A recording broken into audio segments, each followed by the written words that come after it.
I'm Scott Duncan-Fernandez, Senior Editor at Somos and Escrito with Jenny Irizary, Poetry Editor. We're here today to talk with Rios de la Luz. She is from El Paso, Hello. Texas, the author of the novella Itzá and the short story collection The Pulse Between Dimensions and the Desert. She is a proud queer Chicana and Chapina, and her work also appears in Corporeal Clamor, Volume 1, Brooklyn, Entropy, Luna Magazine, Saint Sucia, and Somos and escrito. Welcome, Rios, and thank you for being with us today. Thank you so much for having me. I'm excited, as excited as I can be in this seated position, you know? Exactly. Let's see here. So I thought we might start off today with a question, and then we talk from there. We have the questions separated by topic, and this topic is brujeria. Okay. Like your work show, maybe I'll let Jenny ask this question because she came up with it. Okay. Oh yeah, I was really struck by how your work shows how powerful kids are. They will things to happen, they make things happen, they improvise rituals when they need to. And I was wondering if your writing ever brings back sort of incantations or rituals that you did as a kid, and do you ever wonder about if there's like an alternate timeline going on, like if you hadn't done that ritual or if you'd done it differently or something like that? Okay. I mean, so as a child, I think the thing that I thrived in the most, as someone who had gone through traumatizing bodily situations at a really young age, the way that I sort of took on that as a kid was by allowing, the wilderness sort of just emanate from within me. And so like anytime that I could go into my imagination, or, I remember I would do little, just like with any kid, I think that's what's really brilliant about kids is like they're not taught to let go of letting their imaginations be as wild as possible. So I'm trying to remember if there were ever any instances, like something that I did as a kid a lot, and I actually had to go to the doctor a couple times, because I would I would eat like leaves and stuff and like flower petals and things like that. And, bad idea, but other things, like if I found shiny objects, like I would like stick them in my nose or like in my ears. And so like I would do things like that. And I don't know if that was impulse, if that was me, as a child thinking maybe it could give me some sort of like power or, because when you're little, you can pick something off the ground and eat it, and you're like, this is gonna make me invisible, or this is gonna make me be able to read people's thoughts or whatever. I mean, I think that's the kind of stuff that I would do as a kid. And I mean, I don't know if I do think about alternate timelines and things like that. And I think I really like that idea, of if not having said certain things out loud, because an incantation can even just be something as simple as, an affirmation to yourself, I think there is a lot of power in even just, obviously the way that we speak to ourselves internally. But even when you're little, you do have a little voice in there, and not that, we can go back and remember what the voice necessarily said, but, there was something going on in there where it would make you act on it, or make me act on it, I guess I should more so say. I don't know if that answers anything, but I really like that question.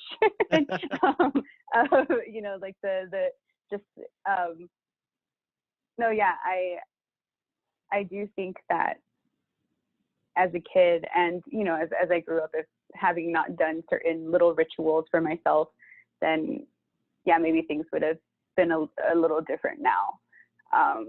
Even within the way that I write, because ever since I think I started writing when I was 12 or around that age when puberty started.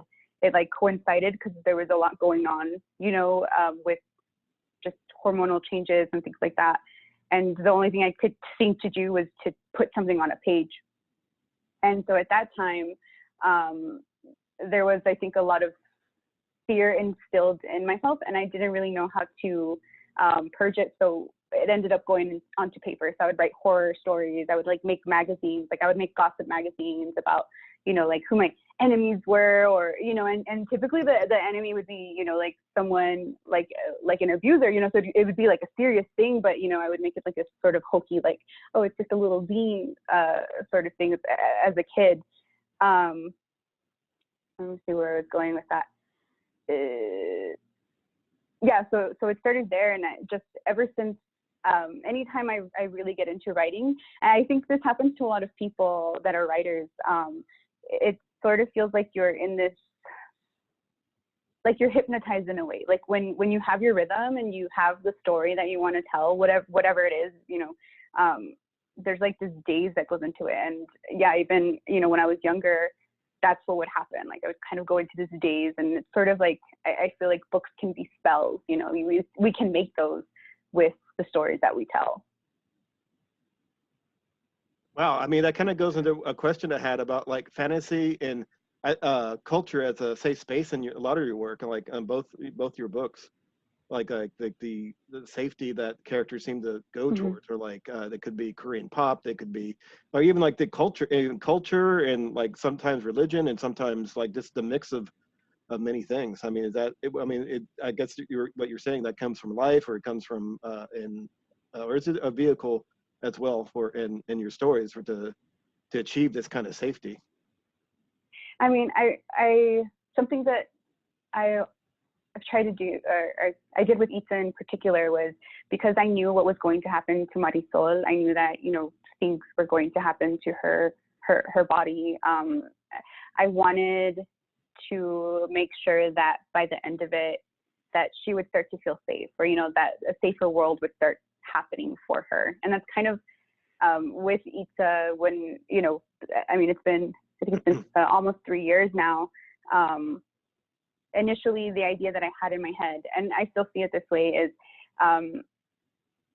Marisol, as she's healing, the fake father, the antagonist in the story, the abuser in the story, he disappears, and he's actually like bound to the pages of Itzá. So as she continues to heal and find these safe spaces, or these people who nurture, or come into her life, even in like little instances of maybe like even like a couple minutes, but they like change something about her for the better, for her healing, the fake father continues to just he continues to disappear. But yeah, in Itzá in particular, it was just really important to give Marisol that option. Like, she got to completely detach. So fake father completely disappears, because it's not something that actually happens, for survivors of things. It's we kind of carry this ghost of the person or people, and you get better as you get older, like going through therapy, or making art, or whatever mechanisms you use to better yourself, to heal. But that little ghost stays there. It's not something that ever like completely goes away. So I wanted that for her. I wanted that for her, and I wanted that for her sister too, like for them to just completely recreate this space where something awful happens, but they got to like, it was like a rebirth for the house. So it's like a rebirth for them as well. That's one of the things that I really loved about it. I mean, I think your work creates a vehicle for healing as well. I mean, like, I think a lot of people, like, I have my own trauma as well, but and then you watch it, and like you see these examples of others, people, and you identify with them as well, as like being victimized and all the other things it brings up.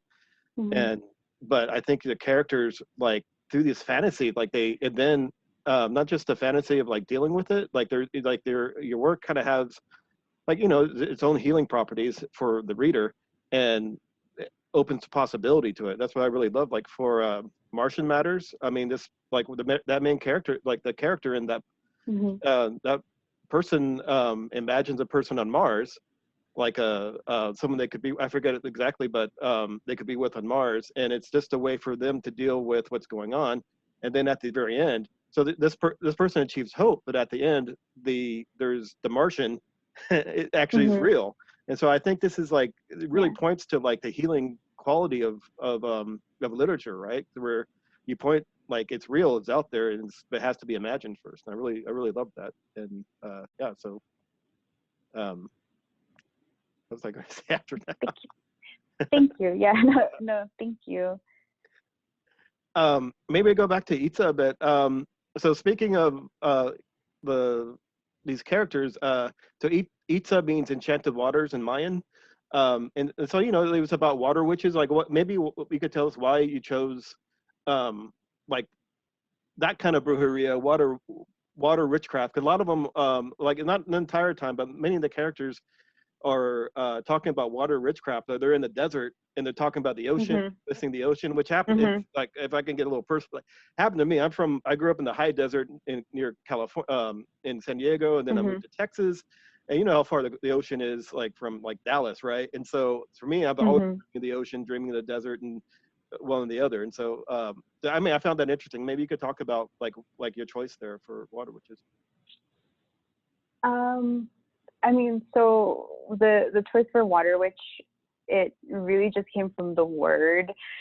It was David Bowles. David Bowles, I think this was when I still had Facebook.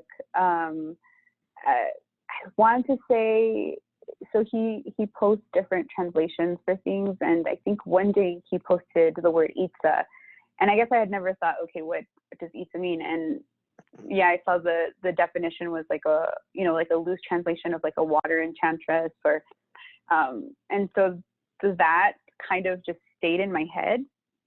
And I think it was the day after the election when Trump was elected. Wow. I mean, I was upset, but so the next day, I just remember, like, Itzá started coming to my head, and I started writing it. And so it really just has to do with the fact that it was just really the word was there, and then just all these feelings of just like pent up frustration and anger, and you know, at, I guess, patriarchy and you know what he represents, like that hit me really hard. And so like the next day, Itzá just stuck, and so that was the first chapter that I wrote, was the one called Itzá. And I was in Portland at the time, so Portland is very much, you know, it's very wet. Like, it's, you know, like literally there's like a perpetual mist that happens when you're there, like all the time, so you're just always kind of moist, and it's kind of gross, but you know, there's like all these beautiful mosses out there, and you're by the ocean, so you'll be, you know, you'll hike through the forest, and then all of a sudden you see the ocean, and that contrast to me was really beautiful. And so I was also inspired by just the things that I was able to see during different hikes in Portland. So it was a mixture of, I think, my geographical location, and then but also I wanted to bring the desert, just because, you know, El Paso is where I grew up as a kid, and it's also where different traumas happened to me as a kid. And so, you know, I wanted to sort of, I guess, reclaim the space, you know. So I just decided water witch because of the location I was in, but also the word Itzá was there, and then desert because to me the desert feels like home. The ocean feels like home to me, but the desert also feels like home to me. So I think it's a mixture of those two things too. Maybe I can talk. I mean, yeah, I appreciate that both, because I feel the same way. Like I said, but like for me, I remember hanging on, like, you know, like, I don't know the better way to say it, like the edge of my seat, like the end of Itzá, like the way way the characters reclaimed the home. You know, like, I was very shocked. Like a lot of times, that scene kind of plays out for a lot of like other writers and other stories, where they just kind of, they drive by and they look at the house, and they kind of like, I'm putting it behind me and driving away, right? And I'm like, I didn't think you were going to do that, but it was very powerful how Marisol like retook the house, and like the community came in, the kids came in, and they totally it was I don't know how to say it. It's like blessing the space, not forgetting the erasing all the bad energy, and I felt there was a lot of like, and then it was anti-patriarchal. It wasn't, like a lot of what's going on, and so it, to me it was very kind of novel and like empowering. Maybe that's like more of a statement than a question. Yeah, no, that's fine. That's I fine. promise No, yeah. my question in the beginning, like not to just say that part was cool, which I just did, so I'm sorry about that. No, that's okay. So maybe you could talk about. Oh, sorry. Go ahead. No, yeah, I was gonna talk about, like sometimes, because to me the house for Marisol and Araceli, like to me it was always their house.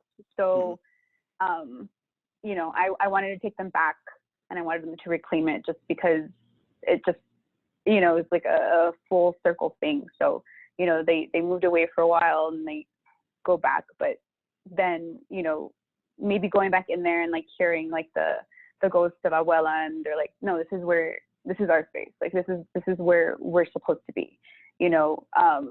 That was, yeah, I think that's where that idea just came from to me. Like I also just like the idea of I would love to destroy certain physical spaces and reclaim them. And I think that's another thing, like, just the idea of destroying sort of as like a powerful thing. So not that they destroy the house, but in my mind, they destroy certain aspects of it, and yeah, that's what makes it their safe space again, or a place where they can say, well, no, this is ours. One thing that also struck me in Itzá was, I mean, as a fellow Mexican American Chicanese person, it's the scene where the white man yells something at the grandmother and one of the sisters, and it struck me. And a lot of the book has to do with power and power, the lack of power to respond, because it seemed like the grandmother had things she could do and wanted to do but couldn't do.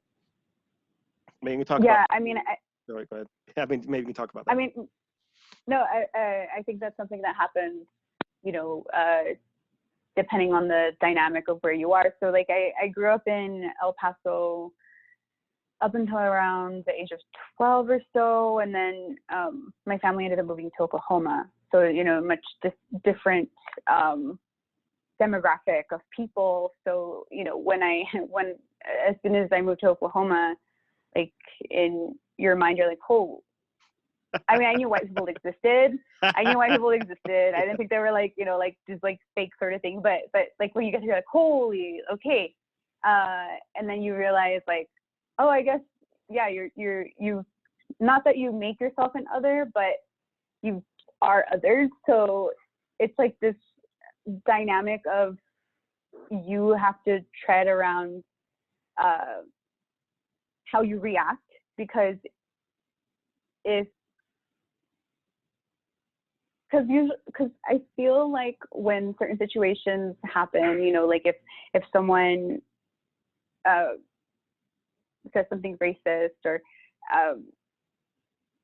that the person on the receiving end of that, they really do have to think about how they're going to react. Reason being, I feel like the person who is on the receiving end, they're the person that gets judged more than the person who actually, does or says something horrible. And I think that's more so observable with the internet now. Like we can see that, where, I mean, we see things for both sides, but oftentimes when people, like go in and are protecting like these horrible like men and women that are saying, that are just being god awful and like, white supremacists or, literally rapists, and like that still like throws me for a loop. I don't remember what the question was. I'm sorry, I distracted myself. But just I was like, I started getting power really mad. and response of like, Oh yeah. not and like being and how like the response to it, not being able to all the time. Well, yeah, I think that's the other thing too. Another part of it is you have to think about your own safety. You know, like I can't tell you, like, you know, there's been a couple times where things have happened in public and it's like, okay, well, if I react strongly to this man, is he going to hurt me? You know, if I react strongly to this like white person, does he have a gun on him?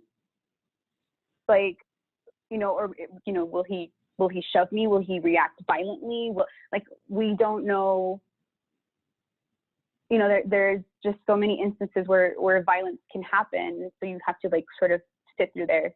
And I think with Abuelita in Itzá, you know, her granddaughters are with her. So who knows what this man would have done or could have done. So yeah, it's like this unfortunate, you know, it's not necessarily like where you pick your battles, but yeah, at the end of it, you have to, I don't know, for me, this is just how I've always been. You think like worst case scenario. Okay, worst case scenario, this person's gonna hurt me. So do I really want to say something where I don't have anyone to back me up? You know, like it's different with, you know, like if you're with a group of people and someone else can say something on your behalf. But yeah, so that's why I think with her, that's why she reacted that way, even though, you know, within the world of Itzá, they are very powerful. But yeah, then there's like those aspects of reality that, you know, are still a part of I guess the Itzá world. Yeah, I mean, obviously it struck me because obviously, like, I think, you know, many people of color is like something I grew up with and, you know, still deal with now and then. And it's just really like when how it gets represented, I think is important too. It's just because often we're not believed. What it kind of goes into with the nature of abuse. I mean, like, I think your books are about like abuse and how like, you know, how they overcome it. And that's also, so the characters in Itzá were being abused not just by the fake father, but also society. And that's what other thing that goes in at the very end, like the society was, the community came around and helped with the health as well. Maybe we go for Jenny, would you like to jump in with a question that we have here? Because I'm just going to say that part was cool again. You know I am. I know, me too. It's hard to not just say like, oh my gosh, what about this part? So before I forget, I know that Scott and I both wanted to ask about the role of grandmothers in Itzá. Okay, so with the grandmothers, with Abuela and Abuelita in particular, I think it was, well, for me, it was to create like an extra layer or of like safety for Marisol, because I think within the well, I'll just say, I won't say Latinx because that's like super broad, but I'll say like maybe within certain like Mexican families or Chicano families, like I think women are powerful within the families, but oftentimes what will happen like is if you know, machismo is real, and so like if a man within the family commits some kind of like horrible thing, that even though the women are strong within their own right, you know, they're still patriarchal themselves, and they'll like defend a man for doing certain things, or, you know, like defend their husband, or, you know, like, because that's my husband, I defend. And, you know, there's like those components working within families. So what I wanted to do with the abuelas is I wanted to make sure that they weren't like that at all, that it was just like they were just matriarchs. And with their passing, that was basically for a way for Marisol to call on her ancestors, essentially, and basically they had her back the whole time. It wasn't, you know, even though they had passed, like they were there for her, and they were part of her healing process.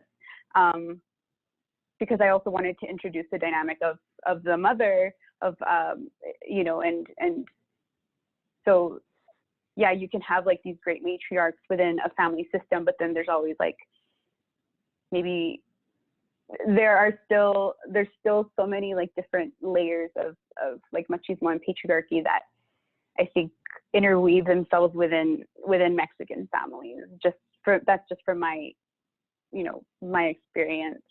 So yeah, just more safety for her, and just they're there to help her heal, essentially,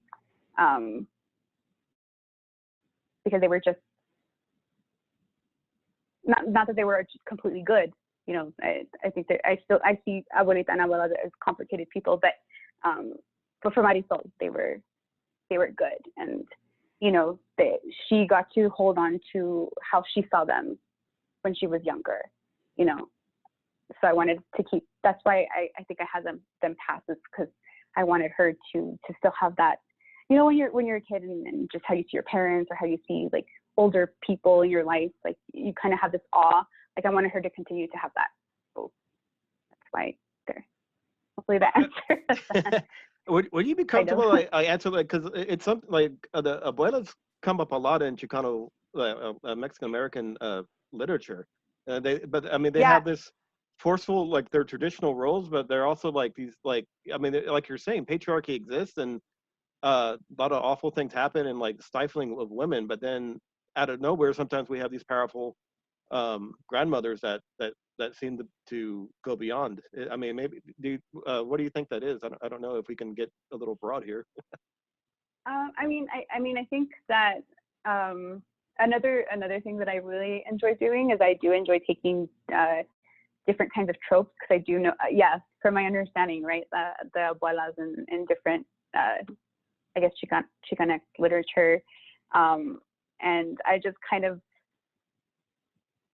I just enjoyed, you know, kind of making my own little twists with tropes, I guess. And I feel like I did that more with Pulse than with Itzá, but yeah, I knew going in, I was like, okay, you're gonna have the grandmothers and they're gonna pass away, like, you know, that's like a thing, right? But in my head I was like, no, yes, but I got this, like, you know, like it's like they're like it's a mechanism for the story, but at the same time they're very real to Marisol and they're very important to her, and I just that's just how I wanted that to work. I think that's it at the end of the day too. I'm like, I don't care how many times like abuelas have come up in other stories, like I wanted to do it the way I wanted to do it. I don't give a fuck if it's like in a bunch of other stuff. Like that's mostly what that comes down to. It just seems like something that I'm not saying is.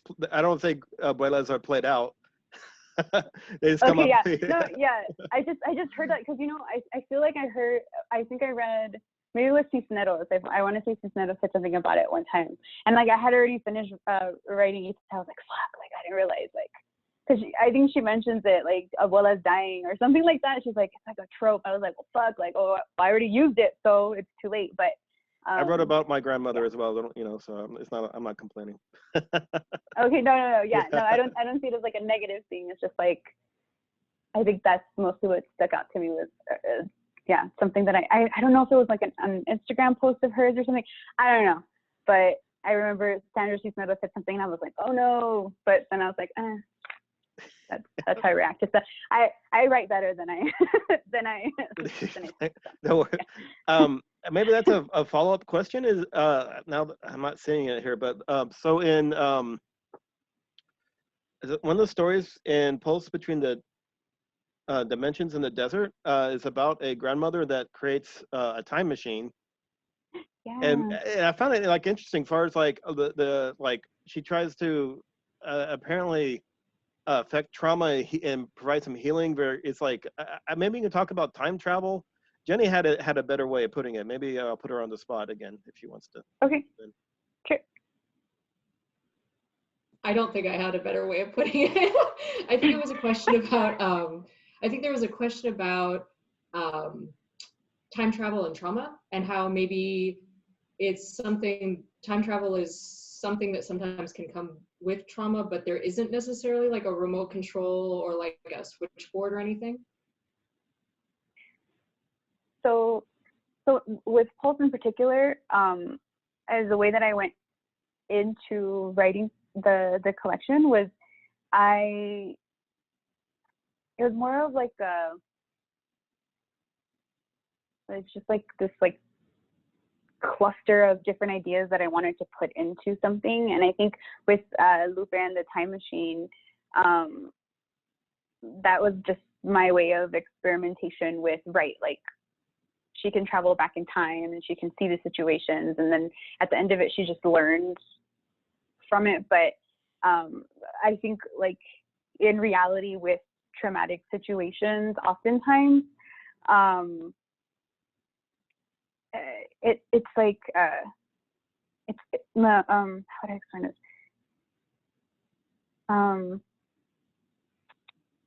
It's like you relive certain moments, you know, and so things can feel very much real and like they're happening, even though, you know, now it's been 20 years later or however long. So, I mean, I can see that aspect of, yeah, like trauma feeling like it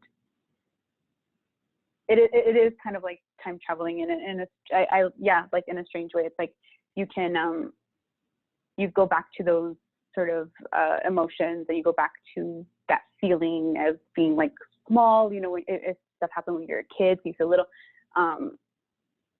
But yeah, I think with Lupe, Kalua, sorry, my dog is licking herself. But I think with Lupe and the Time Machine, that was more, I just wanted to just experiment with the idea of time travel with an abuela who just makes it out of the stuff that she has, like in her garage. And I just wanted to sort of write little sprinkles of stories that I heard my family talking about, you know, like the different instances of abuse that had happened to different women in my family. But, you know, because I was younger, I didn't realize that that's what was going on. And that's more what that story was based on. Hopefully, I don't know, I drift a lot in my brain, and like I start, hopefully that makes sense. Well, there was another question we had, like both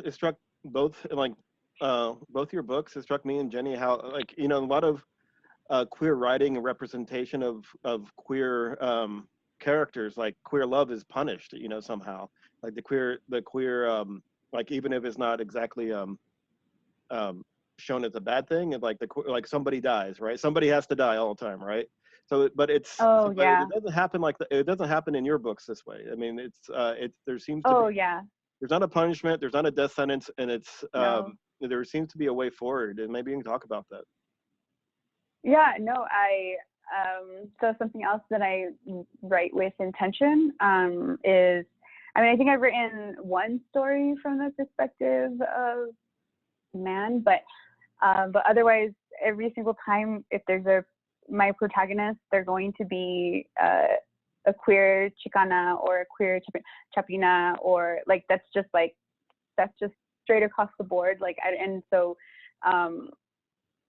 and for me, I just do it that way because I don't necessarily think that a queer story has to be one of tragedy.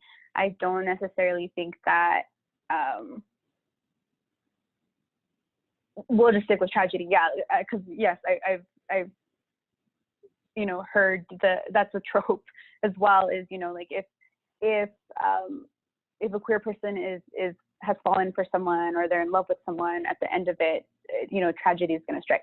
So for me, it's like, well, no, like I'm a queer person, and what the fuck do I do every day? Well, I just get up, I just, you know, like I do normal things. I'm not like, you know, it doesn't necessarily make me like the super being or anything like that, or it doesn't make me like more vulnerable for, you know, I don't know, for maybe not.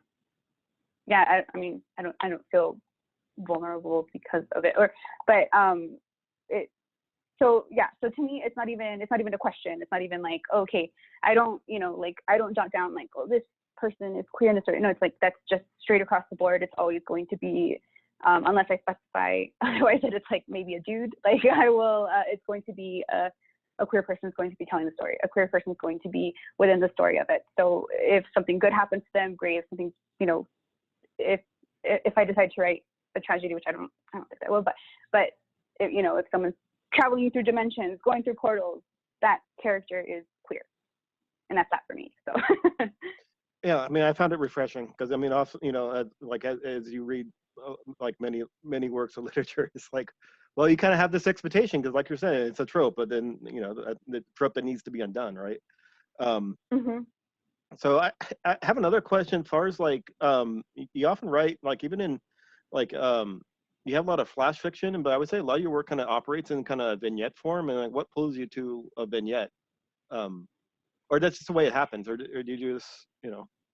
I mean, for me, the reason that works is I think that the idea of like a novel to me is still this intimidating thing. So if with Itzá in particular, I did want it to be this sort of fragmented piece of work, and that was more so because I think like with healing in particular, it's very messy and it's not necessarily like a linear thing. And then, you know, like with trauma sort of interwoven into that, that's also, it's messy and it's non-linear as well. Vignettes just seem to work in that way.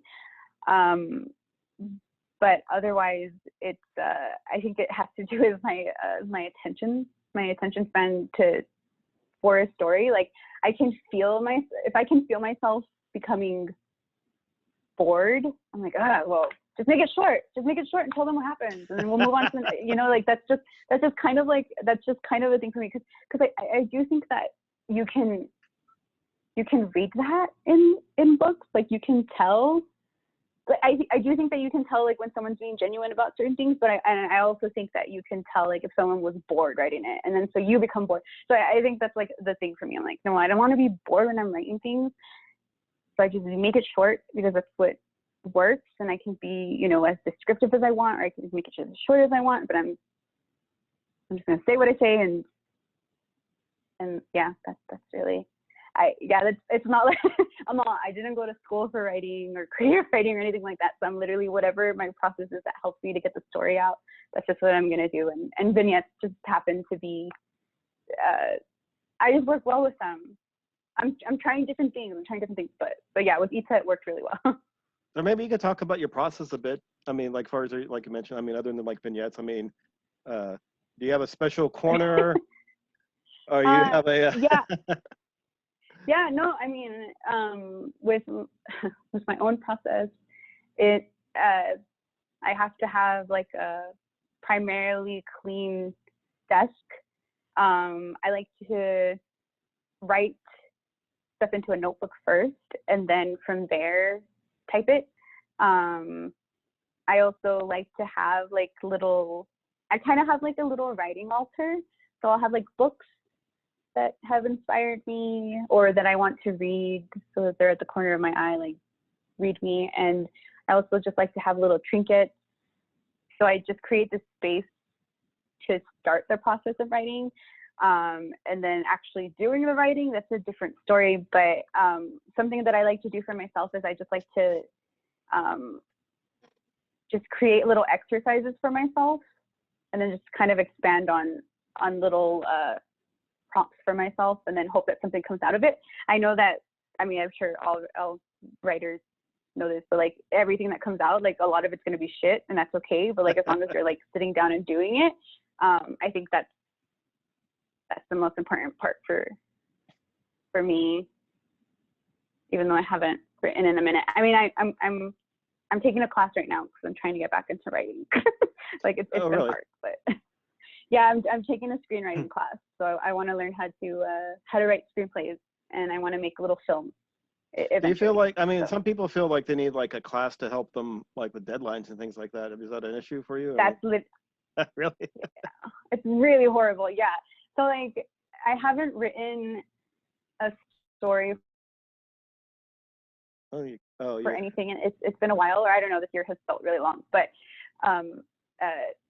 I need a deadline. I need someone who's gonna bug me and be like, hey, where's the story? Hey, where's the story? Hey, where's the story? But yeah, with classes, it really helps. Like, and with screenwriting in particular, what I'm finding right now, it feels more restrained to a certain kind of writing. It's like more plain. It's like, you know, you don't have like all the flowery language and stuff like that. So that's been a fun challenge. But yeah, it's making me write, and it's making me think about stories. So I need that every once in a while. I think I need to take at least one class a year of some kind, because otherwise, yeah, I have a really hard time. Officially, as editor of Somos and Escrito, I'll happily give you a deadline if you want. You want to submit something. All right. If it can be short, 1,000 words. I'll take on the challenge. I will, but I'm also someone who I wait last minute. I'm horrible. I wait last minute. I'm like, I have like 2 days, and then I'll like frantically write something. I hope that it comes out okay. And then if I send it, I'm like, hopefully it sounds like a story. I have felt like that way for certain anthologies. I'm like, sorry guys, here you go though. Like, hopefully that sounds okay. Jenny, yeah. do you have any questions? I'll think of something in a second. I keep thinking of a character in a short story that you have. I think it's Crayons, where there's a character who's assigned to write a story about everybody in the class is assigned an animal. And so you show the character like writing out a sentence, erasing it, like writing it again. Yeah, no, I just like writing. Oh, that was something else like with Pulse that I really enjoyed, was like writing from like a kid's perspective. Like that to me is something that I think it's challenging, but it's also like it feels more fun in a way. But yes, like the pressures of having to write, you know, a story about like a shark, or I don't remember was it a shark? Maybe. Yeah. Hammerhead. Yeah. Okay. I remember now. Okay.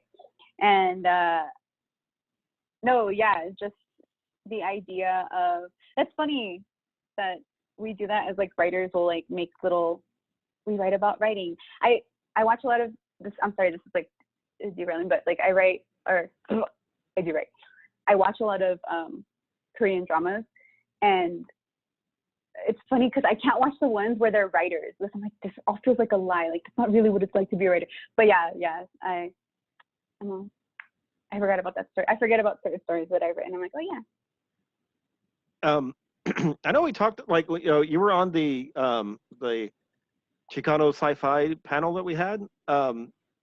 Maybe I could talk about your work. I mean, like I was thinking, I thought about you, and I was like, well, it's like it's kind of a mixed bag. It's hard to label what you write, and I think when it comes across a lot of literature, you can't really, like Chicano literature, Chicanx literature, you can't really say it's 100% this or that. I mean, maybe you can talk about maybe how you see your work, and like maybe we don't need to label everything, but it's hard. It's a hard thing to do. I don't think. Maybe it's for the gringos to do it. No, they'll just say that it's. No, I think that's why I just like writing in any genre. And it's just because I don't necessarily think that labels are like horrible or anything like that. But it has been interesting to kind of to see what other people have called my work, because Itzá recently has been considered horror, which to me has been really interesting. I know. I gotta beat myself. That's a little bit strange. Yeah, no. Like different like horror writers have like reached out, and they're like, you know, you enjoyed, you know, reading Itzá, and whenever other people ask about horror from women, like Itzá will get mentioned, and that's really interesting to me.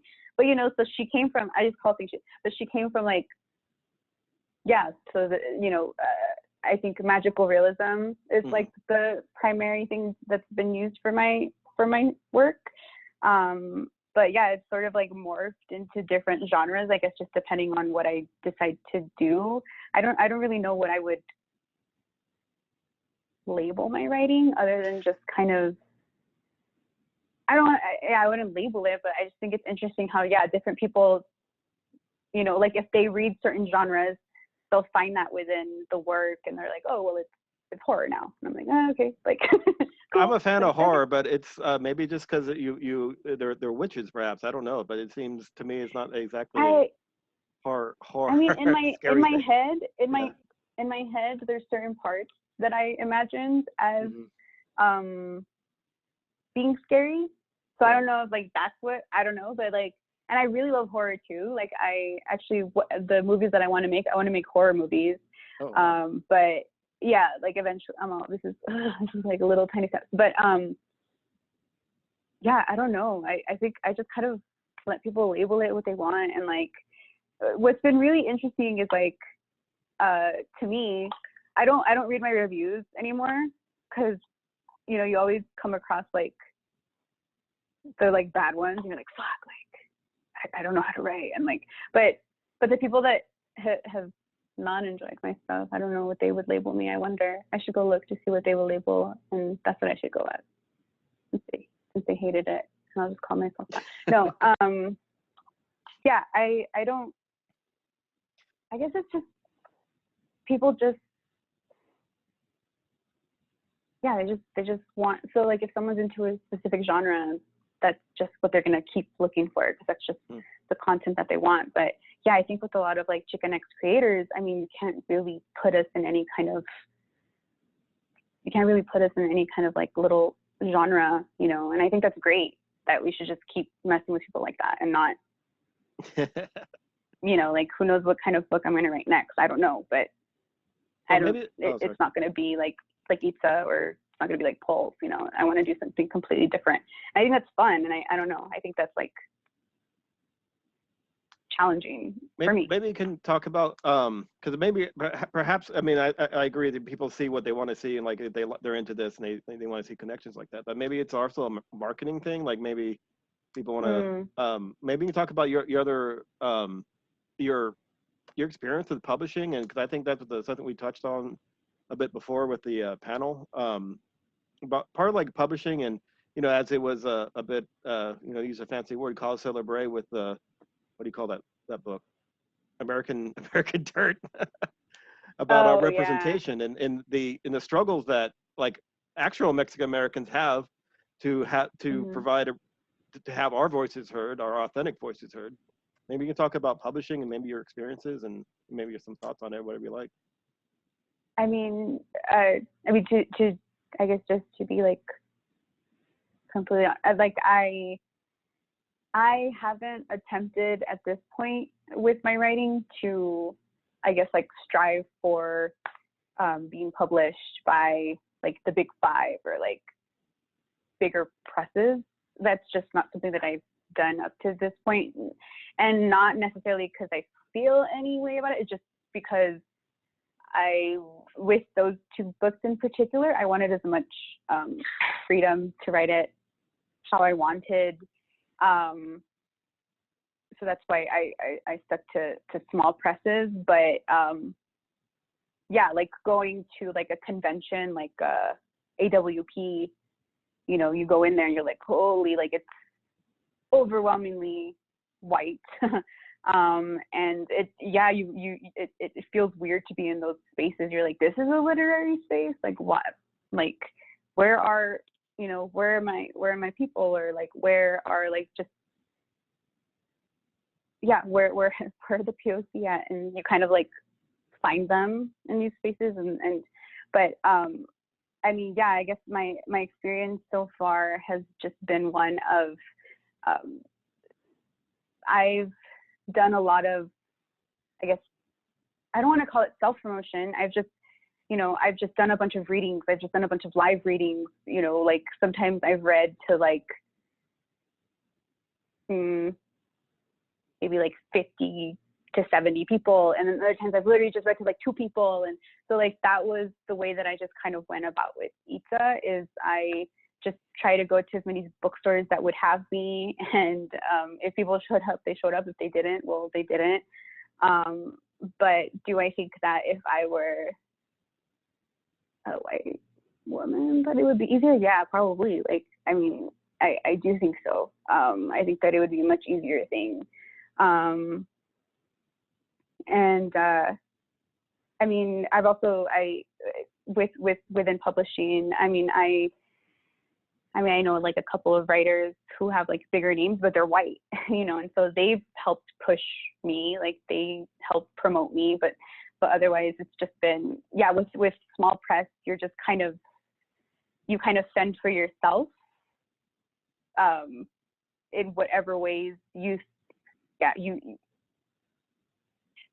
what has helped me has been community. I mean, honestly, yeah, that's been it. It's like reaching out to other people that I know in other cities. So it's been community. I think that's the other aspect that's been really beautiful about being a part of like a small press is, I mean, yeah, it has been more like me reaching out to people, but knowing that people within the community have my back. And so they'll invite me to different, or I haven't been out, obviously, but they would have invited, you know, like I've been invited to like LA and like Santa Ana and like San Antonio and like different places, but that's because of community. So I think that's been something that's been really beautiful, is just seeing the community that's come out and the people who do come out and the people who support, and you're like, what? Why are you supporting me? But that's cool.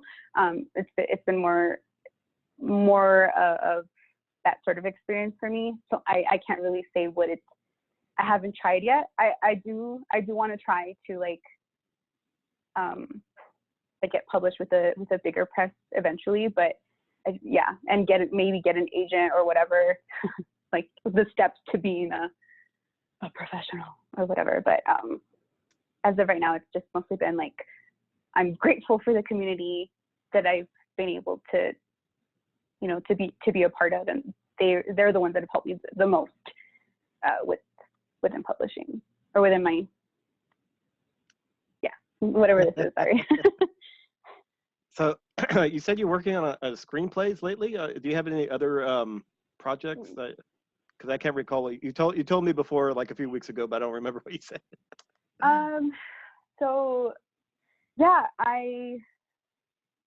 right now I'm working on like, I mean, it's honestly for my class. Like I said, I need something to like push me to write. But yeah, I want to explore the world of horror. Like I want to explore it within with visual. I want to explore like one thing that I want to do is I want to make Itzá into a screenplay. I think it would be really interesting to do. Like I have the material there, so you know that would push me to write. But like how would I write it as a screenplay? And that's more so as a challenge, not necessarily to make it a movie, but yeah, I just want to explore more horror. I really liked this idea that with the visual medium you can show people the different kinds of monsters that there are out there. So like I really love like Ari Aster's films, Hereditary and Midsummer. They've been like inspirational movies to me, just for like what kind of story I want to tell, because you know, his stories deal with the trauma of women, and but so I want to take that and like, well, what does that mean to me? Like how would I create a horror story, maybe not necessarily based on trauma, but just how would I create a horror story? So that doesn't really answer what I'm working on. I guess that's just like where I want to go. So right now I'm just working on like little screenplays and just kind of fucking around and like just writing like little tiny things that aren't becoming stories. But I'm knocking on, I don't know if this is real wood. It's from IKEA, I'm not sure. So just writing more short stories. I love writing short stories. I have fun with short stories. Like that's just, I just have a good time there. So just working on more short stories too.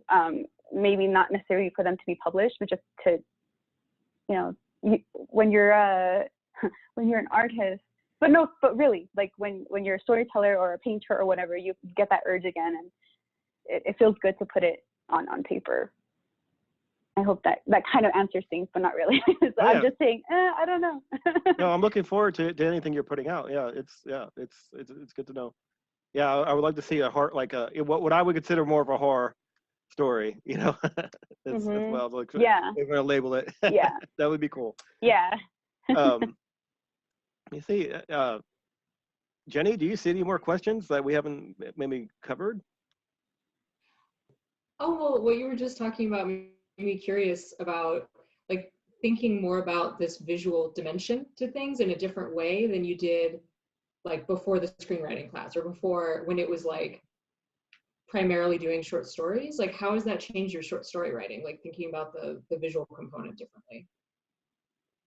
I mean, I guess the way that, so I you know, the way that I write when it is actually, it's very visual to me. So like I can see things so clearly when I'm imagining them that, I don't know, it just seemed like the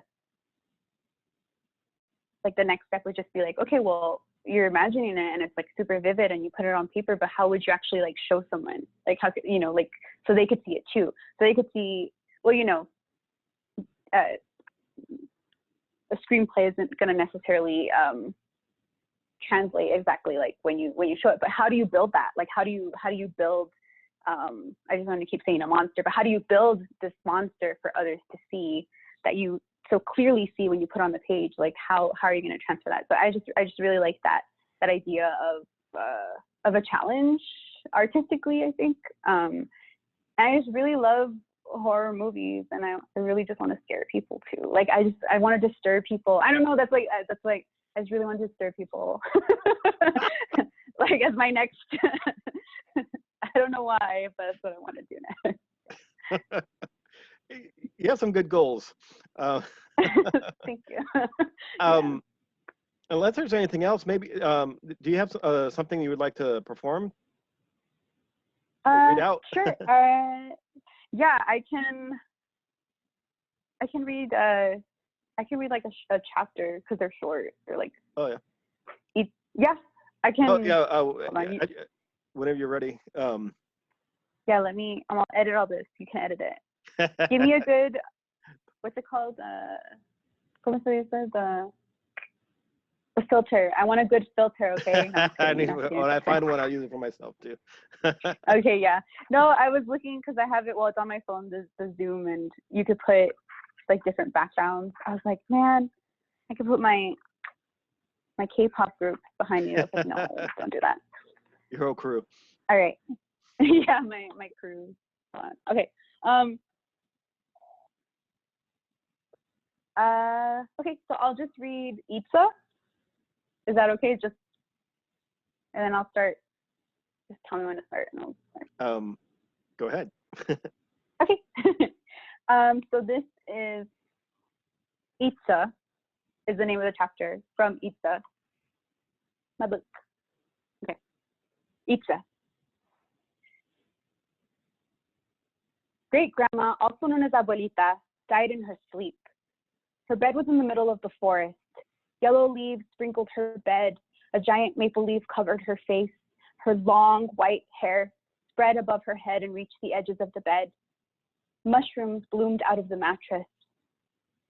Mist permeated between the tree trunks of the forest trees as the branches looked down on Abuelita. We don't know how her bed got out there. We told the neighbors it was her dream to wander in the forest as a ghost. As a ghost, she can blend with the fog and follow rivers slithering into creeks. She can pick up after litter bugs and flick the backs of their heads. She can hiss into the ears of deer to ask them where the best berries are. She can follow hunters with their rifles to see if ghosts have more power than guns. We told the neighbors Abuelita loved climbing trees. When I think of her now, I see her up high on a tree branch eating mangoes or sardines. She loved messy foods and smelly foods. She loved crunching the bones of the tiny fish and then cackling about being a water witch. She loved wiping the nectar of fruit from her neck with the back of her hand. She taught me to devour plates of food with moans and laughter and sloppiness. It took 4 days to drive to her. Mommy drove along the coast and told us to take in the ocean. She told us to breathe in the mist and the salt of our own bodies. On our way to Abuelita's bed, the yellowing trees looked like enormous marigolds scattered along the rolling hills. We had marigolds in our laps, and candles lined the trunk of the car. Our faces painted into skulls. We sat still, held in our tears. We wanted Abuelita to witness us in our next bodies, our decomposing future bodies, the one sleeping in the earth. We wore white as we hiked through the forest. We wore white because of her hair. I whispered into the mist. I wanted to know if I was a water witch. Did Abuelita pass her bruja intuition down to me? Silence struck the forest. A strip of light pointed to a fragmented yellow leaf on the wet ground. I ran toward the leaf and held it to my chest. As I looked up, a heavy droplet of water fell onto the center of my forehead. I gasped and let the water trickle down my crooked nose. And that was Itzá, from Itzá. Thank you. I think that's Thank you. a good point to stop. We can thank you to Rios for chatting with us and performing from Itzá. And let me go back to the gallery view here. And speaking of community, as we did earlier, be sure to purchase and support writers. Buy a copy of Itzá and The Pulse Between Dimensions and the Desert. And thanks again, Rios, and thanks to Jenny for being here as well. So thanks again. Bye, everyone. Thank you so much. Thank you. Bye.